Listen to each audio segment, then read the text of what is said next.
How are the recruitment agencies responsible for the situation? No immigrant come here to work without the promise of a job. So they come here knowing very well that there is a job to do. But sometimes they come and the explanation that was given to them, the kind of promise that was given to them, that is not how it is. So probably you think that you are coming to work as a cleaner. And sometimes, at a full-time job is 8 hours. But daily, you end up working, let's say, 4 hours. Why? Because there is a traveling time in between. So, for example, you go and clean a house in Mustard today, and the same day you are supposed to travel from Mustard to, let's say, in Rahel or wherever it is. In between those time of travel, which can last you for maybe an hour, you are not being paid for it. So technically, you are spending, let's say, 10 hours at work by receiving 4 hours of payment. Apart from that, when the agencies bring you to Malta for you to come and work, now their job is done.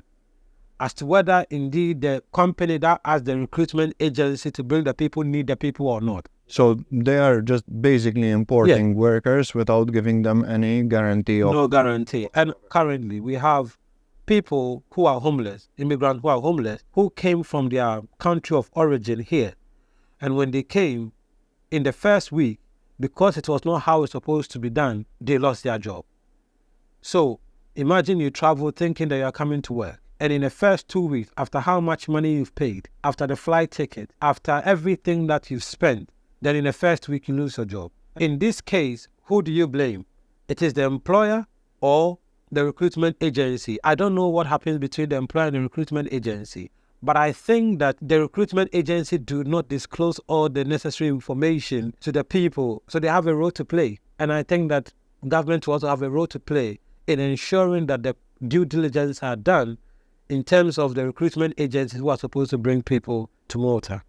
How widespread is the practice of employing migrants in conditions of slavery? Is this something limited to smaller businesses, or are the bigger business groups also part of? I think the situation is widespread. Unfortunately, sometimes they are in slavery, but they themselves, they are not aware of it. Why? Because they do not have enough information. They might be ignorant about their human rights, the Maltese laws, and sometimes they've lost hope in the system that is supposed to fight for them. For the fear of also policies that might affect them negatively, most of them are silent. Even though we have stories of some of the migrants ending up homeless and going through a lot of difficult situations, I believe that just a few of them are talking. I think that the situation is worse than what we think. It takes a lot of confidence for actually people to come forward and speak. Even when you decide to get them to talk, they don't want to talk because of fear of being victimized. Which government policies do you think have contributed to creating this slave economy?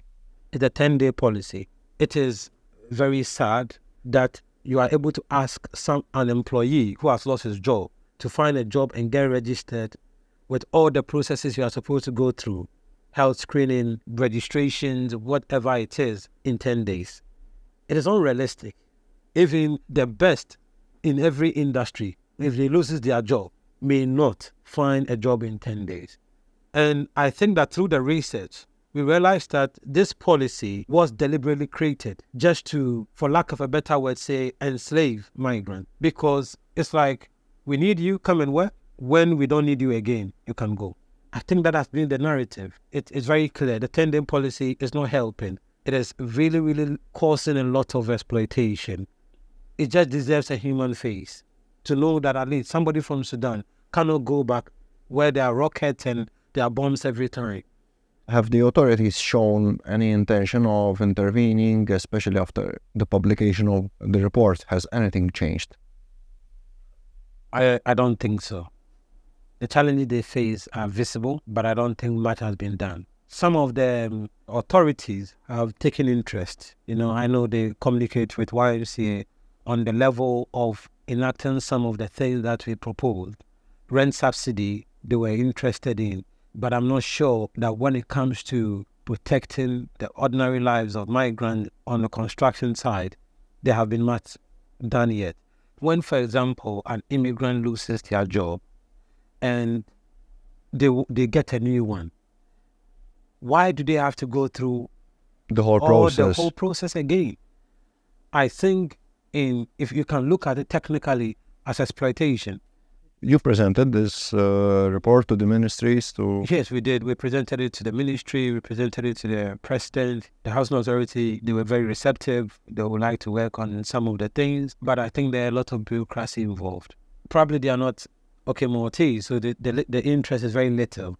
But I think they have to do a total analysis of the case. I think that what they have failed to do is that they have not seen migrant as a resource yet. When you have migrants and you are able to tap into the resource, they can do a whole lot. But if you don't see them as a resource, then it means, let them do their normal job.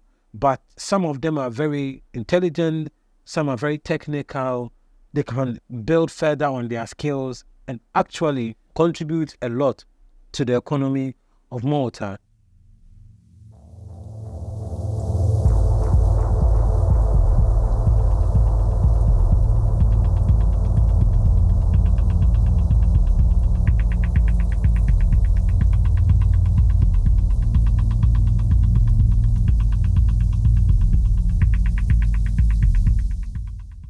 Wara li ħareġ Home Inclusion fi spazju ta' ftit ġimgħat deru allegazzjonijiet fil-medja dwar il-YMCA. Xi konkludiet l-inkjesta li ġiet wara dawn l-allegazzjonijiet? Fortunatament, eżatt wara li ħriġna żewġ riċerki tagħna kemm il-Home Inclusion kif ukoll dik li aħna sejjaħnielha Homeless Human Evolution, kien hemm din l-inkjesta li bdiet tinvestiga allegazzjonijiet li huma allegazzjonijiet sesswali, l-allegazzjonijiet intqal li saru ġewwa l-YMCA, però mill-ftit li nafu jew inkella minn dak li ħareġ fl-aħħar ħanajdu hekk ir-riżulta li kienu allegazzjonijiet folos. Jiġifieri il-persuna li għamlet din l-allegazzjoni kienet qed tgħid affarijiet li mhux vera ġraw. Il-Kummissarju għall-Organizzazzjoni Volontari kien qal li dan kien attentat biex jiġi mħammeġ l-operat tal-YMCA. Taħseb li dawn l-allegazzjonijiet huma marbuta b'xi mod ma' Home Inclusion?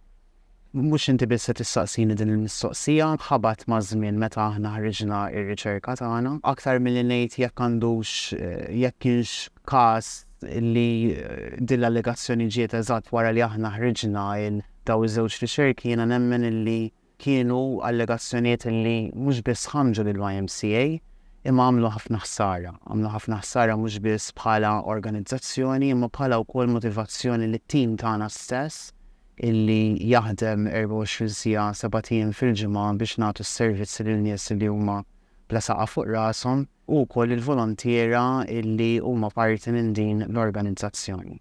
Pero nemmen illi sfortunatament jista' jkun illi dawn l-allegazzjonijiet kellhom x'jaqsmu wkoll mal-fatt illi bħala YMCA llum il-ġurnata bdejna wkoll inħarsu lejn riċerka bħala xi ħaġa li hija importanti biex aħna nibnu s-servizzi tagħna fuqha.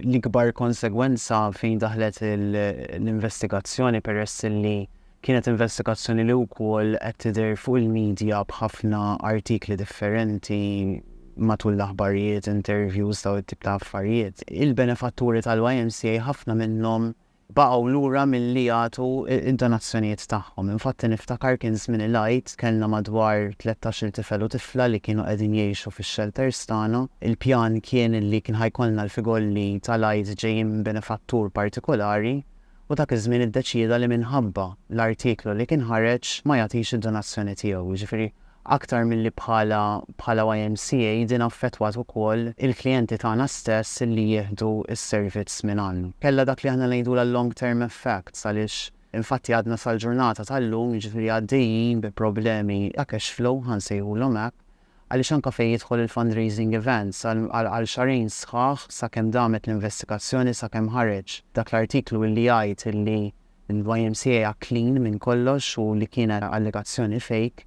Ma stajniex nagħmlu attivitajiet, l-operat tagħna waqaf. Talks illi jew inkella konferenzi fejn il-YMCA kellha tkun parti minnhom. U anke bħala attivitajiet bqajna lura minnhom ħalli nħallu lill pulizija taħdem u tagħlaq din l-investigazzjoni b'mod professjonali kif suppost kellu jsir.